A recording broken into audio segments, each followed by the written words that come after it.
నమస్కారం. రామాయణ కథలో ఉన్నాం మనం. ఋష్యశృంగ మహర్షిని అయోధ్య నగరానికి రప్పించారు.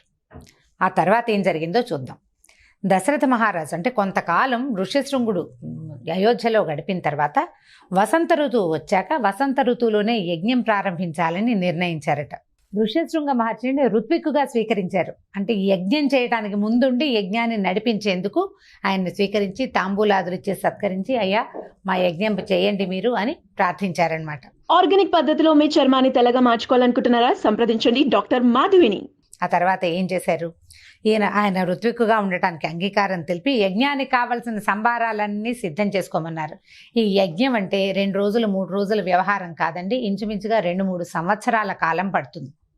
పైగా రాజులు చేసే యజ్ఞాలు బహుపెద్దవి, అశ్వమేధ యాగం మరీ పెద్దది, సమయం చాలా తీసుకుంటుందన్నమాట. అయితే ఏం చేశారు? యాగాశ్వాన్ని యాగశాలలో నిలపమని ఆదేశించారు. ఒక ఉత్తమ అశ్వాన్ని సెలెక్ట్ చేస్తారనమాట. అశ్వాన్ని ఒకదాన్ని నిర్ణయించి యాగశాలలో అట్టబెడతారు, యాగశాలలోనే కట్టేసి ఉంచుతారు. ఈ దశరథుని ఆదేశాన్ని శిరసావహిస్తూ వశిష్ఠుడు, ఈ మన సుమంతుడు వశిష్ఠుడిని, పురోహితుల్ని, ఇతర బ్రాహ్మణుల్ని అందరినీ యజ్ఞశాలకి పిలుచుకొచ్చారట. పిలిపించేసరికల్లా వాళ్ళంతా అప్పుడు చేయవలసిన యజ్ఞాన్ని నిర్విఘ్నంగా పూర్తి చేసి దశరథ మహారాజుని ఆయుష్మంతులైన వంశాభివృద్ధి కారకులైన 4 కుమారులని పొందమని ఆశీర్వదిస్తూ యజ్ఞాన్ని, హోమాన్ని పూర్తి చేసేశారు. పూర్తి చేసి తమకిచ్చిన దక్షిణలో కానుకలు స్వీకరించి ఇళ్లకు వెళ్ళిపోయారు. అక్కడి నుంచి అంటే మొదటి వసంత ఋతువులో మేధాశ్వబంధ స్నపన అంటే ఈ అశ్వమేధం చేయటానికి సెలెక్ట్ చేయబడినటువంటి అశ్వాన్ని నిలపటము, తర్వాత దాని స్నపనము, ప్రోక్షణ, తర్వాత విమోచనం, యాగాశ్వాన్ని వదిలిపెట్టడం. అది భూమండలం అంతా తిరిగి వస్తుందన్నమాట. మంత్రబద్ధం చేసి వదిలిపెడతారట. అది తిరిగి వచ్చిన తర్వాత అక్కడి నుంచి అంటే వదిలిపెట్టిన రోజు నుంచి అది తిరిగి వచ్చేదాకా హోమాలు జరుగుతూనే ఉంటాయి. రాజు మొదట ఈ యజ్ఞాన్ని మొదలు పెడతాడు. పెద్దవాళ్ళందరికీ దక్షిణలు కానుకలు ఇచ్చి వాళ్ళని పంపిస్తాడు. ఈ రెగ్యులర్గా రోజువారీ హోమం చేయడానికి కొంతమంది ఋత్విక్కులు అక్కడ నిలబడే ఉంటారనమాట, అక్కడే ఉంటారు యాగశాలలు. ఈ విధంగా 1 సంవత్సరం చేయాలి. ఇట్లా యాగాశ్వాన్ని వదిలిపెట్టి ఇక్కడ 1 సంవత్సరం సవిత్రాది హోమాలు చేస్తారు. ఆ తర్వాత సంవత్సరం గడిచాక అప్పుడు ప్రధానమైన యజ్ఞ దీక్ష మొదలవుతుందట. 1 సంవత్సర కాలం ఈ యజ్ఞకర్మలు నిర్వహించిన తర్వాత మళ్ళీ వసంతకాలం వచ్చిన తర్వాత దశరథ మహారాజు యాగశాలలోకి ప్రవేశించాడు. ముందుగా వశిష్ఠుడి దగ్గరికి వెళ్ళి ఆయన ప్రార్థించాడు, నువ్వు నా శ్రేయోభిలాషివి, మా వంశానికి కర్తవి భర్తవి, అన్ని నువ్వే గురువువి, నువ్వు ముందుండి నన్ను ఈ యాగం చేసేందుకు నడిపించిన అని ప్రార్థించాడు. అప్పుడు ఏం చేశాడంటే ఆయన యాగ కర్మల్లో నిష్ణాతులైన ఎందరో బ్రాహ్మణులని పిలిపించారట వశిష్ఠ మహర్షి. చాలా రకాల క్రియలు చేయాలి దీనికి, వాటన్నిటికీ నిష్ణాతులైన వాళ్ళని పరీక్షించి వాళ్ళని పిలిపించుకున్నారు. తర్వాత వాస్తు పండితులు, శిల్పులు, శాస్త్రవేత్తలు, తాపి పని వాళ్ళు, వడ్రంగి వాళ్ళు, ఇట్లా ఎంతమందినో పిలిపించారు. పిలిపించి ఏం చెప్తా అంటే రాజాజ్ఞని శిరసావహించి ఈ యాగం చూడటానికి వచ్చేటువంటి మహారాజులందరినీ, ప్రజలందరినీ, ఋత్వికులని, బ్రాహ్మణులని గౌరవించేందుకు యథావిధిగా ఏర్పాట్లు చేయమని అందరినీ ఆదేశించారు. దేశాల నుంచి యజ్ఞం చూడ్డానికి వచ్చే రాజులందరికీ ఉండడానికి విడుదలు ఏర్పరిచారు. ఈ యాగశాలలు నిర్మించబడ్డాయి. అయితే ఈ యాగశాలలు నిర్మించడం ఒక ప్రత్యేకమైన శిల్పమట. ఏదో 4 కర్రలు పాతి పందిరిలాగా వేయటం కాదు, ప్రత్యేకమైన స్వరూపాలతో చేయాలి. దానికోసమని ప్రత్యేకంగా శిల్పులని, వాస్తు శిల్పుల్ని కూడా చాలా మందిని పిలిపించారు. అన్ని పక్కల నుంచి వచ్చారనమాట. అయితే వాళ్ళకి ఏం చెప్పారంటే మొత్తం అధికారులందరినీ, సైనికుల్ని, సేవకుల్ని అందరినీ పిలిచి ఒక చిన్న మీటింగ్ లాగా ఏర్పరిచి ఈ దేశాల నుంచి ఈ పనులు చేయడానికి వచ్చే వాళ్ళని జాగ్రత్తగా చూసుకోండి, వాళ్ళు మనకి సరి అయిన పని చేసి అందిస్తేనే మనకు వచ్చే అతిథులందరూ సంతోషిస్తారు. వాళ్ళంతా ఈ యజ్ఞం చూడడానికి వచ్చి సంతోషంగా అంటే కంఫర్టబుల్గా గనక ఉంటే ఈ హాయిగా సంతోషంగా ఉండి యజ్ఞం చూసి రాజుని దీవిస్తారు. రాజు యజ్ఞం చేస్తున్న ఫలితం ఇబ్బడి ముబ్బడిగా ఉంటుంది కాబట్టి జాగ్రత్తగా వచ్చిన వాళ్ళందరినీ బాగా చూసుకోమని అందరినీ ఆదేశించారు. అక్కడి నుంచి వాళ్ళంతా ఎప్పటికప్పుడు ఇలా అన్ని రకాల అధికారాలు ఎవరికి ఇవ్వవలసినవి వాళ్ళకి ఇచ్చి వదిలిపెట్టారనమాట. ఒక్కొక్కళ్ళు ఈ పని ఇంత మటుకైంది, ఈ పని ఇంత మటుకైంది అని వచ్చి వశిష్ఠ మహర్షికి అన్నీ చెప్తూ వచ్చారు. ఆయనే ఈ మొత్తం ఏర్పాటంతా చేయించారనమాట. తర్వాత ఏం చేశారు? గృహ నిర్మాణాలు, ఇతర సౌకర్యాల కోసం అంటే నీరు బాగా దొరకాలి, ఆహారానికి వెతుకులాట ఉండకూడదు, చల్లదనానికి అవసరమైనటువంటి ఏర్పాట్లు ఉండాలి, చలి రోజుల్లో అయితే వెచ్చగా ఉండేందుకు ఏర్పాట్లు ఉండాలి. అన్ని ఏర్పాట్లని నగరంలో చేయించారు. అంతేకాకుండా మన చుట్టుపక్కల రాజులందరినీ పిలుచుకురండి, పిలవండి, ముందు ఆహ్వానాలు పంపించాలి, శుభలేఖలు పంపటం అనమాట. రాజ్యాల రాజులనే కాకుండా చుట్టుపక్కల రాజ్యాల్లో ప్రజల్ని కూడా ఆహ్వానించారు. తర్వాత చాతుర్వర్ణాల వాళ్ళకి అందరికీ వారి వారి గౌరవానికి తగినట్టుగా వాళ్ళకి పిలుపులు పంపించమన్నారు. తర్వాత ఇంకా చెప్తున్నారు, సర్వవేదాంత వేద్యుడైనటువంటి మనకి దగ్గర బంధువైన జనక రాజర్షిని, మిథిలా నగరాధిపతి అయిన జనక రాజర్షిని స్వయంగా వెళ్ళి పిలుచుకురమని సుమంత్రుణ్ణి ఆదేశించారు. జనక రాజర్షి కూడా ఈ పుత్రకామేష్టి పేరుతో జరగబోతున్నటువంటి అశ్వమేధ యాగానికి ఇచ్చేశారండి, ఆయన్ని కూడా పిలిచారని చెప్తున్నారనమాట. అక్కడి నుంచి మన రాజుకి అత్యంత స్నేహితుడైనటువంటి కాశీరాజును కూడా పిలుచుకురావాలి.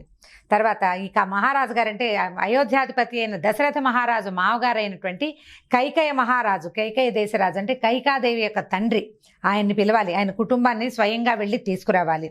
అంగరాజ్యాధిపతి మహాభాగ్యశాలి మా ఋష్యశృంగుల వారికి సాక్షాత్తు మావగారు అయినటువంటి రోమపాద మహారాజును కూడా స్వయంగా దగ్గరుండి పిలిపించి ఆయన యజ్ఞంలో భాగస్వాములు అయ్యేందుకు వాళ్ళందరికీ ఆహ్వానాలు పంపించమన్నారు.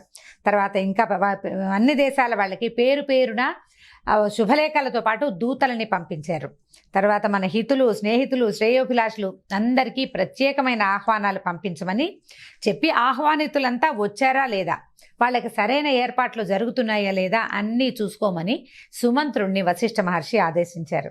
ఈ ప్రతి వాళ్ళకి చెప్తున్నారన్నమాట, ఎక్కడైనా ఉద్యోగులకి కానీ, సేవకులకి కానీ, రాజప్రతినిధులకు కానీ ఏదైనా ఇచ్చేటప్పుడు, ఏదైనా సమర్పించేటప్పుడు అనాదరంతో చేయొద్దు, సక్రమంగా చేయండి. ఎందుకంటే ఏ వస్తువైనా ఇచ్చేటప్పుడు కనుక దోషం జరిగితే ఆ దోషం దాతకి అంటుతుంది, అంటే ఆ దోషం మహారాజుకి వస్తుంది. కాబట్టి అత్యంత శ్రద్ధతో చేయండి.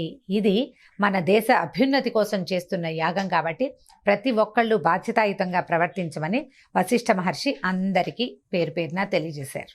నానా దేశాలకి చెందిన రాజులు అందరూ ఆహ్వానాలు అందుకుని సకాలంలో అయోధ్య నగరానికి చేరుకున్నారు.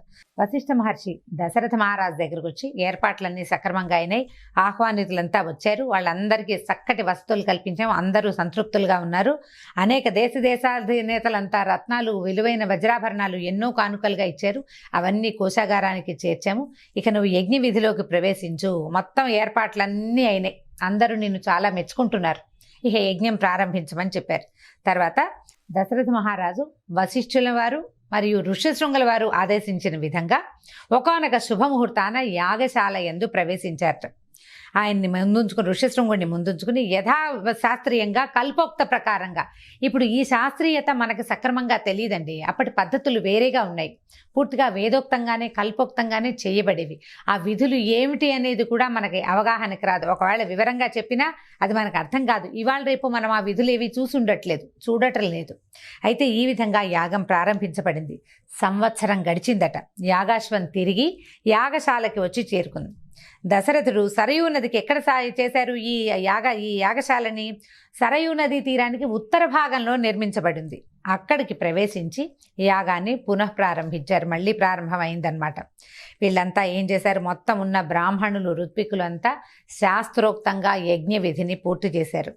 ఇంద్రుడికి సోమరసాన్ని తీసి ఇంద్రుడికి హవిస్సును సమర్పించారు. తర్వాత మధ్యాహ్నం అంటే 3 సవనాలు చేయాలి, మొట్టమొదట మొదలుపెట్టారు. తర్వాత సంవత్సరం తర్వాత మళ్ళీ మొదలుపెట్టారు. యాగాశ్వం తిరిగొచ్చాక మళ్ళీ ఇలాగ 3 యజ్ఞాలు అయిన తర్వాత అన్ని రకాల దానాలు చేశారట. అక్కడ ఆకలితో ఉన్నవాడు కానీ, అలసిపోయి ఉన్నవాడు కానీ, అస్వస్థతకి గురైన వాడు కానీ ఆ ప్రాంతంలో లేకుండా పోయారు. ఎవ్వరు లేరు. ఎవ్వరికి ఏ ఇబ్బంది కలగకుండా అన్ని రకాల జాగ్రత్తలు తీసుకుంటూ ఎక్కడ చిన్న లోటు కూడా రాకుండా ఈ యజ్ఞాన్ని పూర్తి చేయబోయారనమాట. యాగం జరిగిన నాళ్ళు బ్రాహ్మణులు, దాసులు, మునులు, సన్యాసులు, స్త్రీలు, పురుషులు, చిన్న పెద్ద చాతుర్వర్ణ్యాల వారు తృప్తిగా భోజనం చేశారు. అందరికీ అన్ని రకాల దానాలు చేయబడ్డాయి అన్నమాట. వండిన వంటలన్నీ రాసులుగా పోసారట. ఈ పర్వతాకారంలో పోసిన రాసుల నుంచి అన్నదానం విరివిగా చేశారట. వచ్చిన వాళ్ళంతా భోజనాలు చేసి అన్నదాత సుఖీభవాన్ని దశరథ మహారాజుని విపరీతంగా దీవించారు. ఆకాశాన్ని అంత స్వరంతో ఆశీర్వచనాలు చేశారట. తర్వాత ఒక్కొక్కటి అంటే మధ్యలో ఈ యాగంలో ఈ కర్మలు ఫినిష్ అయిపోతాయి, అయిపోగానే మళ్ళీ రెండో కర్మ ప్రారంభించడానికి కొంత అవకాశం ఉంటుంది, ఖాళీ వస్తుంది. ఆ మధ్యలో పండిత గోష్ఠి జరిగేది. పాండిత్యాన్ని ప్రదర్శించేవాళ్ళు, కొందరు హాస్యాన్ని ప్రదర్శించేవాళ్ళు, కొందరు ఏదో చిన్న పొన్న అలా క్రియలు జరుగుతూ ఉండేవన్నమాట. వాద వివాదాలు జరుగుతుండేవి. అన్ని మళ్ళీ కర్మలు ప్రారంభంగానే అన్ని సద్దుమణిగిపోయేవి. విపరీతమైన కార్యక్రమాలు జరిగినాయి అనమాట. ఎన్నో క్షణం ఖాళీ లేకుండా హోమము కార్యక్రమము, మళ్ళీ హోమం మళ్ళీ కార్యక్రమం చొప్పున అట్లా సందడిగా హడావిడిగానే ఈ యాగశాల అంతా నిండి ఉండేదట. ఇది మొత్తం యాగం చివరికి వచ్చేసరికల్లా యూపస్తంభాలు అని నాటుతారు. ఈ యాగ విధి అయిన తర్వాత చివరికి వచ్చేసరికల్లా యూపస్తంభం నాటండి. ఎక్కడైతే యూపస్తంభం నాటపడి ఉంటుందో అక్కడ పైనుంచి దేవతలు తృప్తి చెంది చూస్తారట. 21 యూపస్తంభాలని నాటారట మొత్తం. ఈ స్తంభాలన్నీ ఒక్కొక్క స్తంభము ఒక్కొక్క రకపు కర్రతోటి చేస్తారట. ఎలా లెక్క ఉంది కూడానండి. 6 మారేడు కర్ర, 6 చండ్రకర్ర, 6 మోదుగ కర్రలు, 1 శ్లేష్మాత వృక్ష కర్ర, 2 దేవదారు కర్రతోటి చేయబడతాయట. ఈ 21 యూప స్తంభాలని ఎలా నాటుతారంటే వాటిని పైనుంచి చూస్తే సప్తర్షి మండలాకారంలో కనపడేలాగా నాటుతారు. ఎన్నో జంతుబలులు అవి కూడా ఇవ్వబడతాయని ఆనాటి కాలాన్ని బట్టి అలా జరుగుతూ ఉండేవన్నమాట.